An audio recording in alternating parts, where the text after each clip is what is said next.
let's talk a little bit about work-life balance. Now, this sort of talk makes me a little bit nervous. If you know me, you know I'm not really a nervous sort of person.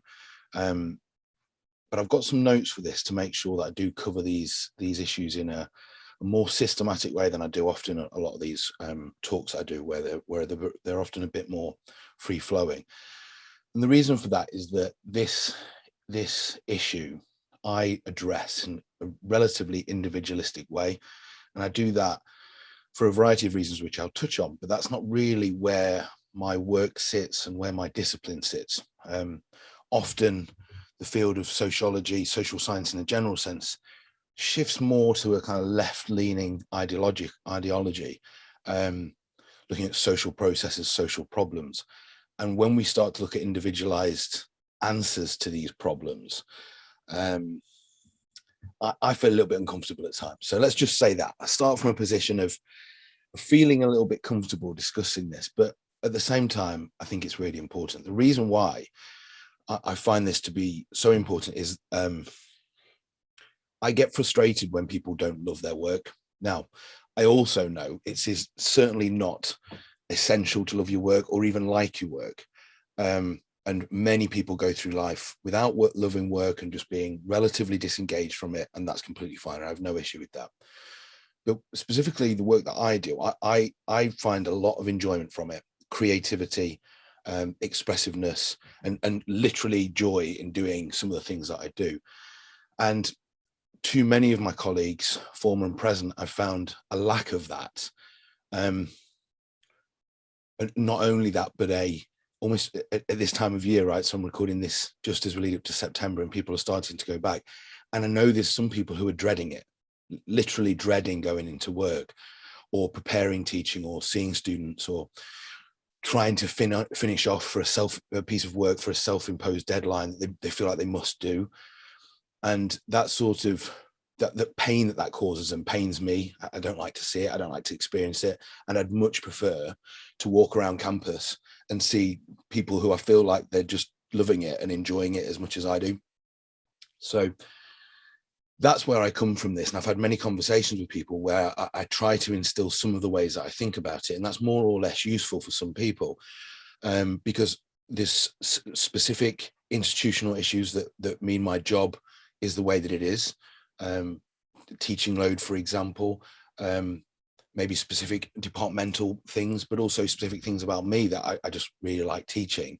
So maybe some people are just never going to like teaching, certainly not going to love it. So there are specific things there. So you take out of this what you can, right? But I think it's worth saying, and I certainly can't not say it to people because I want people to feel about work as the way I do. So this is, yes, it's mainly going to be about work, but it's broader than that.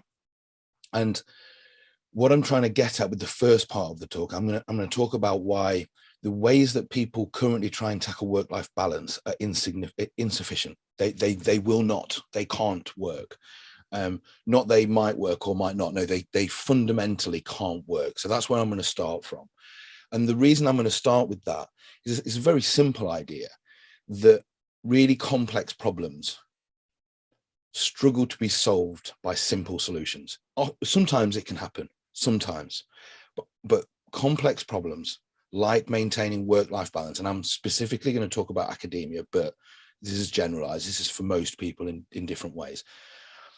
They won't be solved by simple solutions. So when someone says, right, this is what we're going to do to tackle it, whether that's an individual level or a institutional level, it's probably not going to work because it's often too simple. Let's just do this and it'll sort it. Or maybe they don't think it will sort it, but it might help. And I just don't think it does. So you then could say, oh, Chris, but you're going to suggest some individualized solutions. Well, yes, but they're not going to be simple. They're going to be quite challenging. So with that in mind, the first part of what I'm going to do is do a bit of a kind of a deconstruction of this in certain ways, using some kind of social analysis. And if you've read my book, if you've looked at my sections on this part of the website where I talk about analyzing complex issues, I'm going to do a bit of that. So first off, we start from the kind of the overarching, and we try to look at this in an overarching sense. And we see what the problems are. Well, the problem is, for me, it's the reality of living in a capitalist society, right? That is the world that we are fundamentally presented with. If we don't tackle that issue, that remains. And a lot of the attempts to solve work-life balance issues do not tackle that issue. So if that context remains, things won't fundamentally change. That's my kind of baseline. So what does that leave us to then? It leaves us with an understanding of what I've talked about is the people focusing on the details of work-life balance rather than the actual fundamental issue. So what would the details look like? Making sure as an academic you take all your holiday. You must take all your holiday. You've got to make sure you take all your holiday. I've rarely taken all my holiday. I've always felt like I've had enough holiday. There's nuances to why I'll explain that in a bit. Boundaries between work and the office. Okay, I get that as well. People should definitely have boundaries, of course. I often don't. Well, I'm in my office, which is also in my house. And I often come in here late at night, and I'm in here very early as well. The boundaries are really weird for me. I don't have bad work-life balance. Shifting things around to say something like life-work balance. Okay, that might do something. It might help you value life more. Probably not. It's just a play on words, if anything. Balancing out social media, if you have a kind of work account and not getting too ingrained in that, being able to switch off from it. Yeah, okay, I can see something in these, right? These kind of like personal changes that you can make. Not having your work email on your phone. Yeah, all these things they're details though, aren't they? This is my problems with these, and the way I think about these is the rearranging deck chairs on the Titanic analogy, right? Or a plaster on a really bad sore, right? It's just faffing around with the details.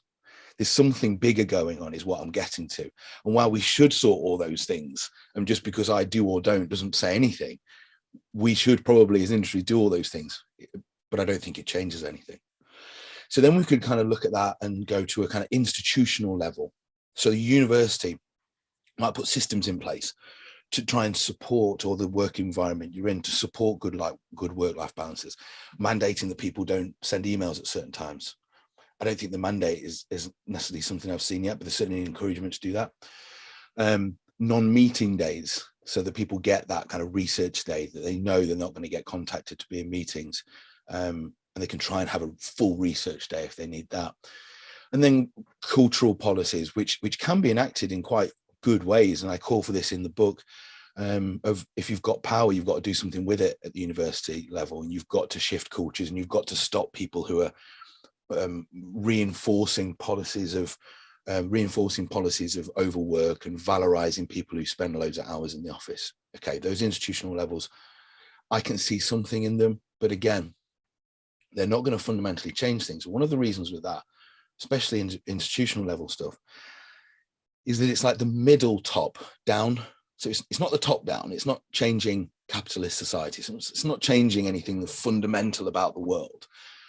It's from the middle top. So it's kind of institutional level. It's above the individual level, but it's down onto us. I'm being told what to do and you're being told what to do. And those sort of mandates often don't really work, especially when they don't tackle the overarching issue.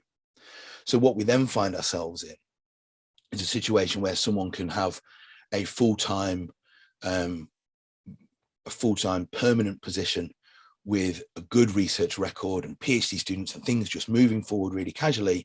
And that person starts telling people to get a good work-life balance who don't have a job or don't have a full-time position or still feel like they want to prove themselves in various ways.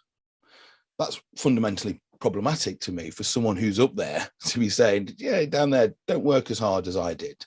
You know, just take your time and everything will be fine. Because what happens is that someone will take that on board and maybe listen, but then someone else won't, and they'll just work harder than them. And because we're in a capitalist world, because we're judged on merit, apparently, those things will take that person above that person who's listened and tried to have work-life balance. So it almost feels like it's a very privileged position to talk about work-life balance and tell people they need to have work-life balance. It's from a position of feeling at least somewhat comfortable in your life in what you've got, and that you've already attained certain things often.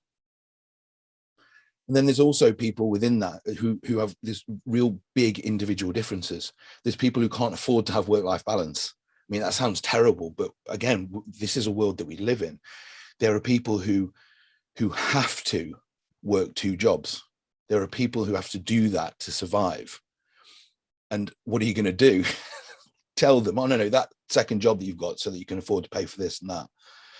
Don't do that, because you need to really value your own time, and you've got to make sure you do your self-care and all that sort of stuff. And that person's going to turn around and probably swear at you. So I think we have to be really careful about kind of what's one, mandating it. I mean, if anyone starts that's not going to work out, is it? But 2, like preaching about it from a position of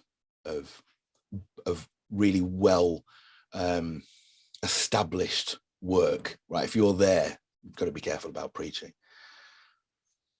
So I guess what I'm trying to get at is that those issues that are in this kind of middle layer, the details that, oh, you can't do that, you must do this, you must take your holidays, I don't think they get us where we need to get. Now, it would be excellent if someone could community organize, and we could get a party in that's to the left, and I'm talking about in England, and we could have a socialist movement, and that would help everyone have a better work-life balance. Brilliant. Okay, number 1, go, let's do it. But let's say that isn't going to happen. I don't see any reason that that's going to happen in my lifetime, unfortunately. So then where can we operate? What can we do about this? Well, we have to accept, first off, that some people at various times in their life will require an unbalanced work life, right? I did it during my PhD. I still do it now at times. I work like a dog to make sure I get stuff done because I like it. Plus, I want to do the things that I want to do. And I wanted to get a PhD. And that's been really useful for me and given me an amazing life because I got it. And I'm desperate to be able to hold on to encouraging my undergrads and my postgrads to be able to work at that same level at certain times, and junior colleagues as well, where they sacrifice themselves in various ways, because I know that will get them in certain ways to what they want and want to achieve. So I will hold on to that, and I will still encourage people under the right conditions to have a skewed balance towards work at various times. I won't apologize for that either. But what I will do at the same time is help them recognize that is maladaptive at times, and it isn't something that can be done long term. Where I think the problem comes is that people expect that to continue, whoever expects it, that person or the people who they're working for and whatever, and having an understanding of this is not something that maintains for a long term. This is something that I'm aware that I'm doing for a good, positive reasons that I've decided, but also that I know I can come out of. And I talk about this in the book about it's harder to work less than it is to carry on working hard. A lot of academics, I find, I think they find it easier to overwork than they do to take the foot off the gas because of the worries that might be associated with that. And actually, it's quite difficult to unlearn working hard. It is quite challenging. And I've forced myself at times to work really, really less, loads less. I won't say how much less because I don't want my employers to find out. But let's just say there's times when I've been really phoning it in. And that's been really useful for me because I've figured out what I can do to still carry on with my job, in effect. Finding that is really useful, but you have to encourage people to do that. And with my PhD students, undergrads, I encourage both sides of that coin. The ability to work really hard, but also the ability to recognize that's not something that should be kept up long term. So I guess what are we going to do about this? First off, we fix all the stuff that I've just talked about. We do all of that. I'm not saying don't listen to all the advice that you get about your holidays and boundaries and emails at home, and that when people at work try and change the culture of work at the institutional level, fine, we've got to do all of that. Yes. I don't have any control over that. I don't have any control over that level of stuff. I have no managerial responsibilities whatsoever. So instead of just like whistling in the wind and saying we should do this, we should do that, what can I specifically do? And therefore, what do I think you can do? Well, what the way I've tackled this is to figure out what matters. It's a very simple thing, and I don't want it to sound overly trite. Yes, there's a triteness to it. but it's figuring out what matters. Now, what matters to who? Me, first off, and maybe significant others in your life. But beyond that, no one else. Not your boss, except you've got to do the basics of your job, right? Tick, do them. Not your parents or your guardians. Not some mythical other who just exists, like society or the community or whatever. Not people on Twitter who are similar or close level to you. None of those people, but it's to you and possibly, like I say, your significant other. But I'm going to focus this on what I want, what matters to me. And what matters to me specifically is not the stuff that is on the path of academia. Okay, that once I've worked through this, certain of those things, promotion to XYZ, loads more money, all of these things, they're quite nice, but they don't matter to me as much as other things. I can't figure that out unless I stop and think and have a long time of reflecting on it. Now, academia is my second career. So I've had this in my previous career because it was horrific. It wasn't a good time. I didn't enjoy it. So I really reflected on what I wanted and I found myself where I am now.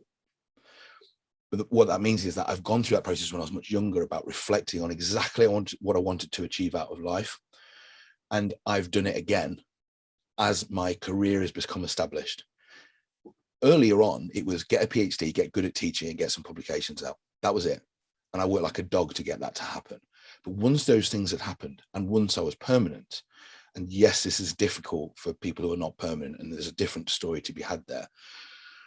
But once that's happened, it enables a reflection on what you actually want to achieve. And the unthinking thing, right, is to work to prof. And that requires money.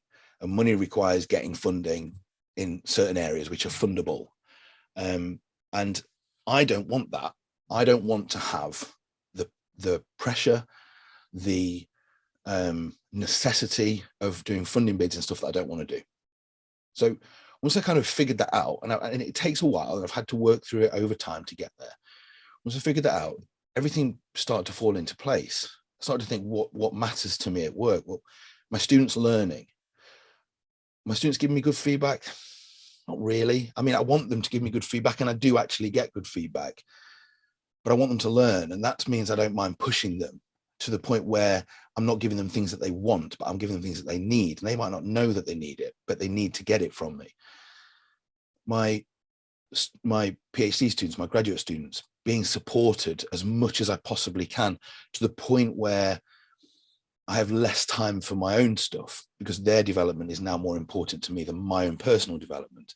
And they are connected. Of course they are. I'm not foolish enough to think that them doing well doesn't in some ways help me do well, but their development now is more important to me than my own. That's a significant change that's happened.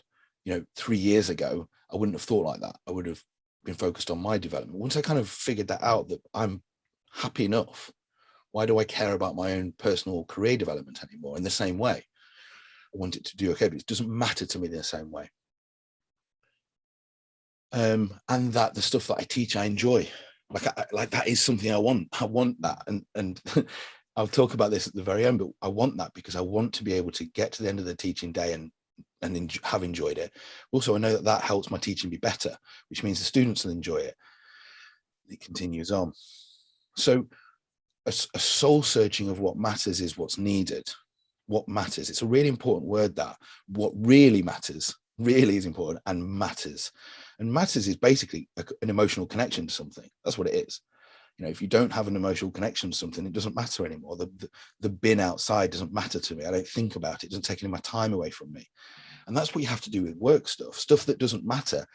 It can't take any time away from you. It can't be something that drains you. Again, you've got to do what you've got to do. If there's a part of your job that you don't like, you've still got to do it. But there's areas of our job which we can shift and move. Now, if I find that funding would be easier if I went for it in different ways, different research methodologies and different topics, but that work wouldn't matter, I won't do that. That work doesn't matter to me. That means if I get the funding, I'll hate doing it and I'll start hating my job. So I don't do it. I don't go for that funding. It doesn't matter to me, so I don't do it. So another way of thinking about this is, if you can't just figure out what matters, because that's quite a hard thing to think, and it's hard to think beyond yourself as well, because you've already got these like ideas that have been ingrained in you about what matters. You can think about it in a slightly different way, which is, who do you want to become? How do you want to be seen by others? So based on what matters, who do you want to be? Which academics do you look at and think that's the person? Now, hopefully, I've said this at various places, hopefully that's not like the horrific prof who comes in, says some stuff and disappears again, but hopefully it's a collegiate person who's supportive, who the students get on with and like and have a good relationship with, and the colleagues know they can trust, and all that sort of, I think, the nicer stuff. So once you understand that, you can then start to take steps in that direction. So what does it mean to become that person that I want to be? And for my example, going for funding I don't want to do isn't that. Trying to get rid of teaching so I can do more research isn't that. I want my teaching. I want to be teaching for the rest of my career. That might not be the case for you, but that's the point, is to figure that out. What I say in the book, let me read this out. I think this is quite useful. So this is on page 219 in the epilogue.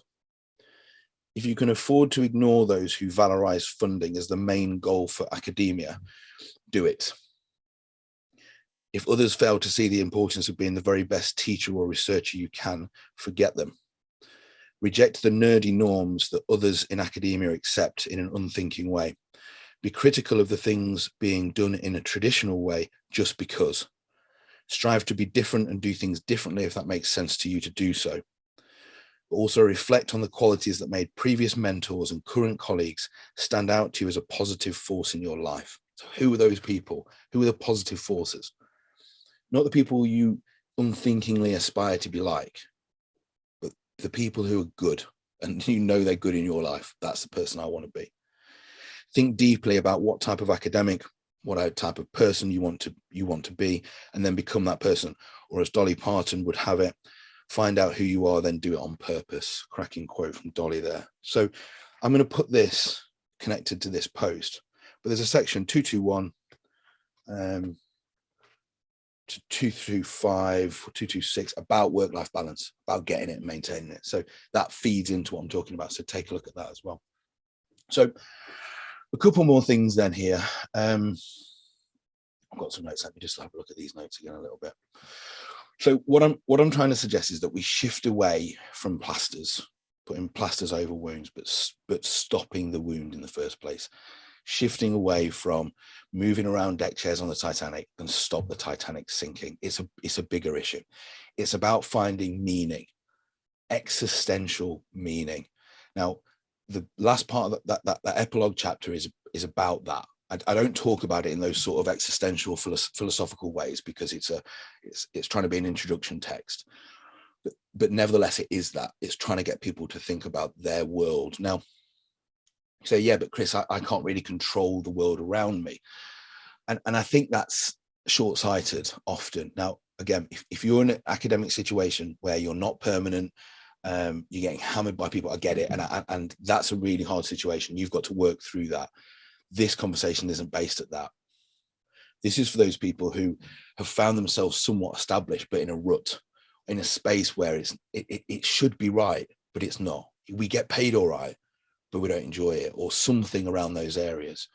Now, the whole issue around precarity in work in academia, that's a fundamental issue that needs to be tackled at an institutional and an above level, which I can't touch on, unfortunately. Those conversations do need to be had, though. So what I think needs to happen, and I've kind of touched on it with what really matters, is a self-audit, a really big, deep self-audit, where you properly look at yourself, where you face yourself in the mirror and you consider what it is you are, what you want to be. And those sort of questions, right? I mean, they're already awkward questions. I'm already thinking about them and like staring myself in the mirror and thinking like, you're a dickhead sometimes. You sort that out. Like those sort of questions where we try and make ourselves better. But it cuts far more deeply than just, I've got to sort my emails out. I've got to stop answering my emails at the weekend. Yeah, but do you know what matters? And have you figured out what's meaningful in life? Because once you have those bigger answers to those questions, those bigger answers, things can start to fall into place.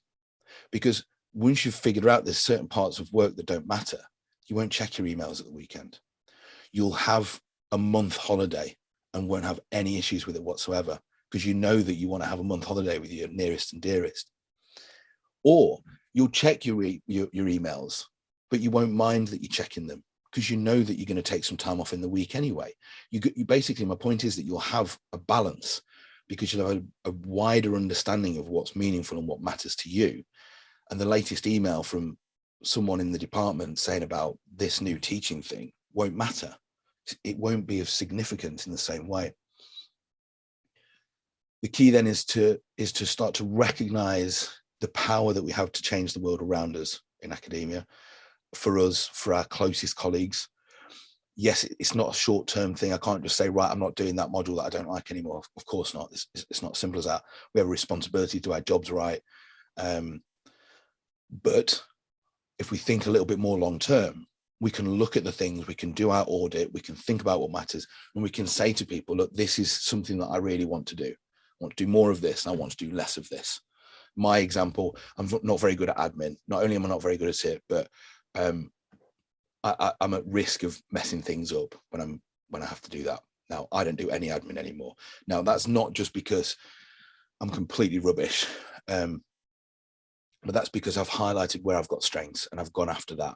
And I've tried as much as possible to do that. So I have two main strengths: doing good teaching, which I'm allowed to just get on with, and now writing, research, and supervising. And I do that. And they're the things that I do the most. And I do them as well as I possibly can, put all my energy into them. There isn't then much space for me to do other stuff, and people recognize that. So if anything, I've always tried to overteach, because that's where I'm happiest.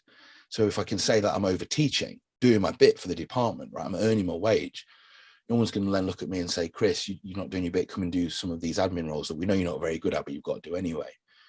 So I've had that ability to change that world around me, not a lot, but enough over time to shift, to do less of what I don't like, more of what I do like.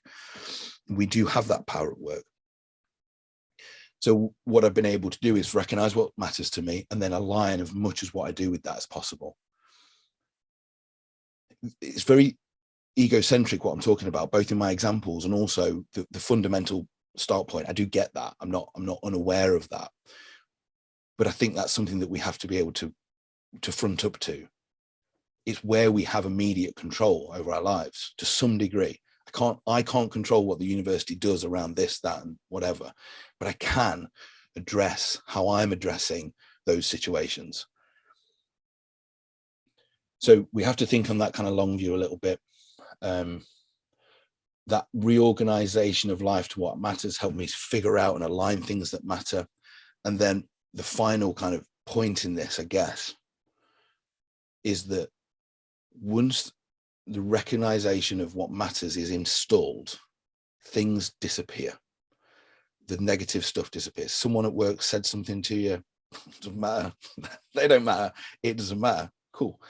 Like, students have given you a bit of bad feedback. It doesn't matter. I know I'm doing a good job.